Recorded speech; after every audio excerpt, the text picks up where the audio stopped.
अस्सलाम वालेकुम dear students, उम्मीद करता हूँ कि आप सब लोग ठीक होंगे। तो आज का जो हमारा टॉपिक है वो है 14 प्रिंसिपल ऑफ मैनेजमेंट को हम डिस्कस करेंगे। ओके, तो सबसे पहला प्रिंसिपल है डिवीज़न ऑफ वर्क। ठीक है, मैनेजमेंट को चाहिए कि वो काम को डिवाइड करें। किसके ऊपर डिवाइड करें? एम्प्लॉय के स्किल्स के ऊपर डिवाइड करें वो काम। भाई जिसके पास जो स्किल्स है उसे वही काम दिया जाए, जिसके पास जो स्पेशलाइजेशन है उसे वही काम दिया जाए। एक अकाउंटेंट है वो रिकॉर्ड कीपिंग जानता है, ठीक है, उसको वही काम दिया जाए। एक टेक्निकल वर्कर है, उसको प्रोडक्शन के बारे में पता है, उसको वही काम दिया जाए। ठीक है, तो यानी it's all about division of work. यानी मैनेजमेंट को चाहिए कि वो ऑर्गेनाइजेशन में काम को डिवाइड करें। ठीक है, काम को छोटे छोटे हिस्सों में तकसीम करें। ठीक है, तो सेकंड प्रिंसिपल को हम डिस्कस करेंगे जिसका नाम है अथॉरिटी एंड रिस्पॉन्सिबिलिटी। ठीक है, अथॉरिटी का मतलब है पावर। ओके, किस चीज़ का पावर? डिसीजन लेने का पावर। ठीक है, ऑर्डर देने का पावर। रिस्पॉन्सिबिलिटी क्या है? Duties to complete job on specific time. ठीक है, तो फ़ियाल ने यही कहा है कि जिसको आप रिस्पॉन्सिबिलिटी देते हो ना, तो आप उसको अथॉरिटी भी दें। एक फॉरमैन को प्रोडक्शन का ऑर्डर मिला है, ठीक है, कि आपने 150 यूनिट प्रोड्यूस करने हैं। ठीक है, 150 यूनिट्स आपने प्रोड्यूस करने हैं। किसने दिया है? मैनेजर ने दिया है। ठीक है, वो बना रहा है, इसी दौरान उसको रिस्पॉन्सिबिलिटी मिली है ना 150 यूनिट्स की। वो बना रहा है, वो प्रोड्यूस कर रहा है, ठीक है, यूनिट्स। लेकिन इसी दौरान उसके साथ जो है ना मटेरियल ख़त्म हो जाता है। ठीक है, जब मटेरियल ख़त्म होगा तो उसके पास तो अथॉरिटी भी नहीं है कि वो जाकर ख़रीदें। ठीक है, तो यहाँ पर क्या हो जाएगा? टाइम वेस्ट होगा। तो यहाँ पर क्या होगा? यहाँ पे टाइम वेस्ट होगा। ठीक है, तो ये फ़ियोन ने यही कहा है कि दोनों के दरमियान बैलेंस होने चाहिए। ठीक है, दोनों इक्वली देनी चाहिए। ठीक है, अथॉरिटी भी देनी चाहिए और रिस्पॉन्सिबिलिटी भी देनी चाहिए। ठीक है, और मैं आप लोगों को एक बात बताना चाहूँगा कि मैं जो है ना टू द पॉइंट जा रहा हूँ इस प्रिंसिपल में। मैंने इंडिविजुअली भी वीडियोस बनाई हैं जो कि 2 to 3 मिनट्स की हैं। आप लोग डिस्क्रिप्शन में जाके उनके लिंक्स मैंने दिए हैं, आप लोग वहाँ जाके देख सकते हैं अगर जिसको डिटेल में चाहिए ये प्रिंसिपल। ओके, तीसरा प्रिंसिपल है डिसिप्लिन। ओके, मैनेजमेंट को चाहिए कि वो रूल्स एंड रेगुलेशन बनाएं एम्प्लॉय को। ओके, और एम्प्लॉय को चाहिए कि वो उन रूल्स को फॉलो करें। Okay, it's all about the rules and regulation. और एम्प्लॉय को भी चाहिए कि वो फॉलो करें उन रूल्स को। अगर वो फॉलो नहीं करेंगे तो उनको पनिशमेंट रिसीव होगी। ठीक है, तो फोर्थ प्रिंसिपल है यूनिटी ऑफ कमांड। ओके, इसका मतलब यह है कि जो एम्प्लॉय है वो एक ही ऑर्डर रिसीव करें। किससे? सुपीरियर से। ओके, वो अगर ज़्यादा ऑर्डर रिसीव करेगा तो ज़ाहिरी बात है कि वो कंफ्यूज हो जाएगा। ठीक है, उसको कुछ समझ नहीं आएगी। और मैनेजमेंट को भी चाहिए कि वो एक ही ऑर्डर दे एम्प्लॉय को। ओके, फिफ्थ प्रिंसिपल है यूनिटी ऑफ डायरेक्शन। यानी मैनेजमेंट को चाहिए कि वो एम्प्लॉय को रास्ता बताएं कि हमने इस रास्ते पर जाना है, हमारी ये प्लान है, हमारा ये विज़न है, हमारा ये जो है ना गोल्स हैं। ठीक है, मिशन है, विज़न है। ठीक है, तो अगर ऐसा होगा, अगर एम्प्लॉय को पता होगा कि हमारे मिशन और विज़न ये हैं, ठीक है, तो उनके जो जितनी भी गोल्स हैं वो अचीव होंगे, और उनकी जितनी भी पर्सनल ऑब्जेक्टिव्स और गोल्स हैं वो भी अचीव होंगे। ठीक, पर्सनली ऑब्जेक्टिव भी अचीव होंगे जब वो ऑर्गेनाइजेशन के लिए गोल्स अचीव करेगा। ठीक है, उनकी जो एफ़र्ट है, वो जो परफॉर्मेंस कर रहे हैं एम्प्लॉय, ठीक है, तो उनकी जो एफ़र्ट है वो एक ही डायरेक्शन में जानी चाहिए जितनी भी ऑर्गेनाइजेशन में लोग काम करते हैं। ओके, सिक्स प्रिंसिपल है subordination of individual interest to general interest. यानी इंडिविजुअल जो है, यानी एम्प्लॉय जो है, उसका जो इंटरेस्ट है वो पर्सनल इंटरेस्ट नहीं होना चाहिए, वो जनरल इंटरेस्ट होना चाहिए। ओके, मैं एम्प्लॉय हूँ, ठीक है, मैं रहता लाहौर में हूँ। ओके, एग्जांपल से हम क्लियर कर रहे हैं ना, मैं रहता लाहौर में हूँ, और हमारा जो ब्रांच है ना वो इस्लामाबाद में भी है। ठीक है, मैं चाहता हूँ कि मैं लाहौर में रहूँ, लेकिन नहीं, कंपनी वाले जो है ना मुझे भेज रहे हैं इस्लामाबाद।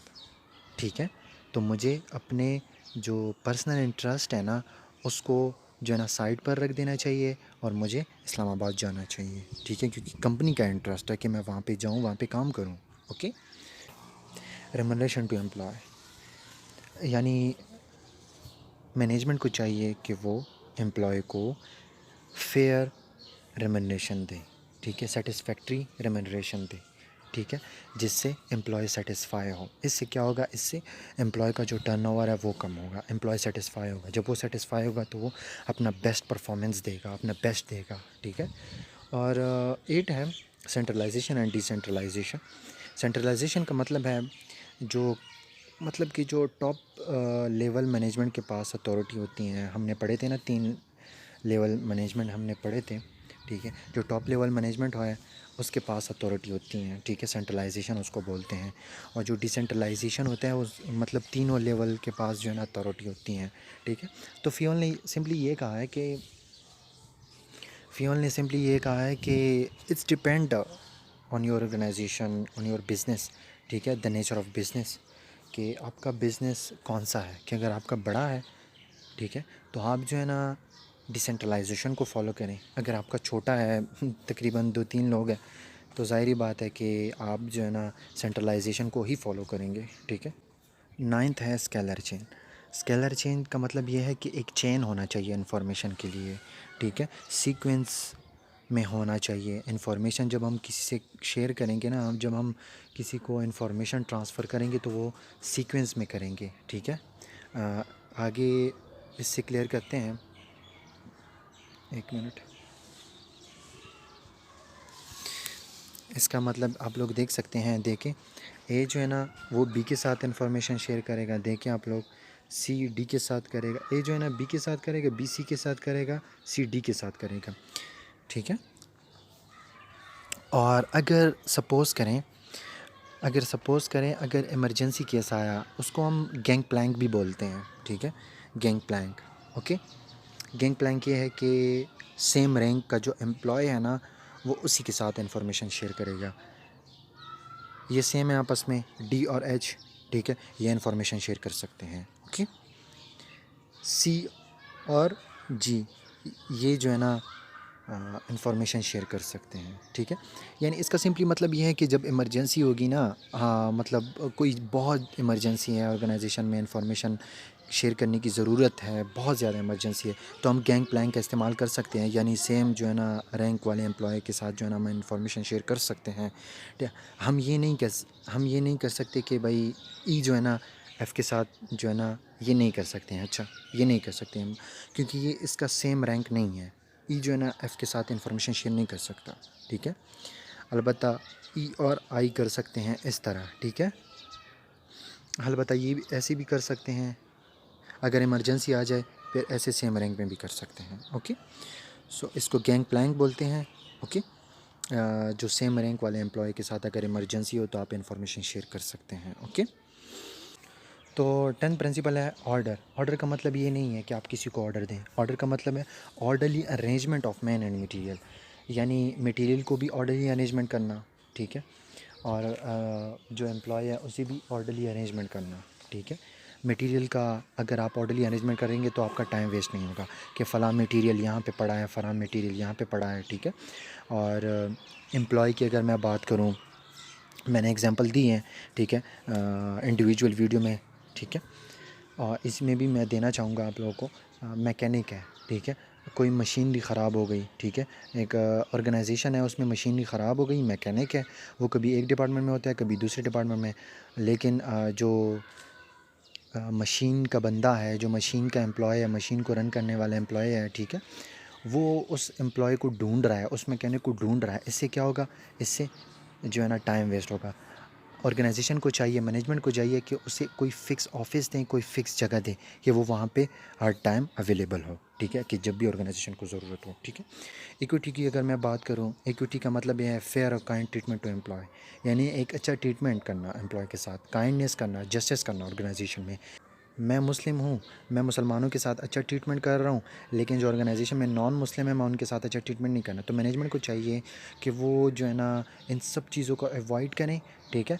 और जो है ना एम्प्लॉयज़ के साथ जितनी भी है, क्योंकि सब जो है ना सब एक मेंबर्स हैं ऑर्गेनाइजेशन में, सब एक ही मेंबर हैं, ठीक है। तो सब के साथ एक अच्छा जस्टिस करना चाहिए, एक अच्छा ट्रीट करना चाहिए, ठीक है। तो सपोज़ करें मैं मैनेजर हूँ, मैं मुस्लिम हूँ और मैं मुसलमानों के साथ अच्छा ट्रीट कर रहा हूँ, लेकिन मैं जो है ना नॉन मुस्लिम के साथ अच्छा ट्रीटमेंट नहीं कर रहा, तो ये नहीं होना चाहिए, ठीक। तो 12th है stability of tenure of personal, यानी पर्सनल का मतलब क्या है, एम्प्लॉय।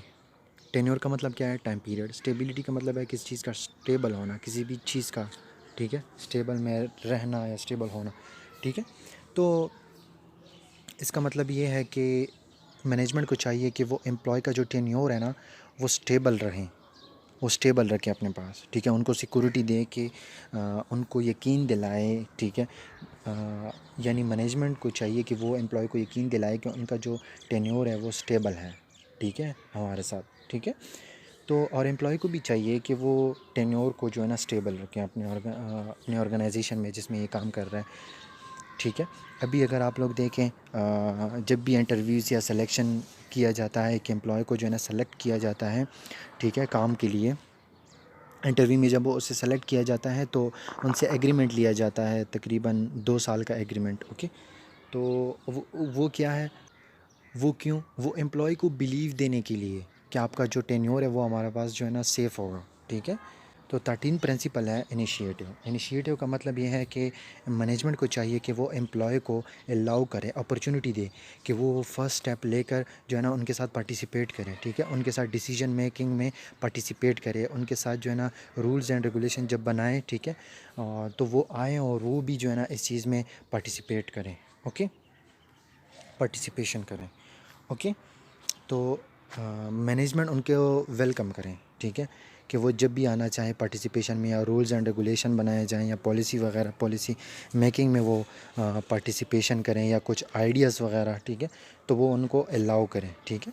मैनेजमेंट को चाहिए कि वो उनको अलाउ करें, वेलकम करें कि वो आएँ, एम्प्लॉय को अलाउ करें कि वो आएँ, और वो जो है ना आइडिया अगर जनरेट करना चाहें तो कर सकते हैं, या फिर पॉलिसी मेकिंग में वो हेल्प कर सकते हैं, या कुछ यानी जो है ना डिसीजन मेकिंग में वो हेल्प कर सकते हैं, पार्टिसिपेशन कर सकते हैं, ओके। तो एम्प्लॉय को अलाउ करना चाहिए। 14 प्रिंसिपल है स्पिरिट डी कॉर्प्स, ये फ्रेंच का फ्रेज़ है, जिसका मतलब है टीम वर्क, ओके। तो मैनेजमेंट को चाहिए कि वो जो है ना टीम स्पिरिट लेकर आए अमंग द एम्प्लॉय, ठीक है। वो फोकस ज़्यादा किस चीज़ पर करे, टीम वर्क पर करे, रदर देन इंडिविजुअल परफॉर्मेंस, ठीक है। यानी इंडिविजुअल के परफॉर्मेंस पर वो ज़्यादा फोकस ना करे, टीम वर्क पर करे, okay. So thanks for watching.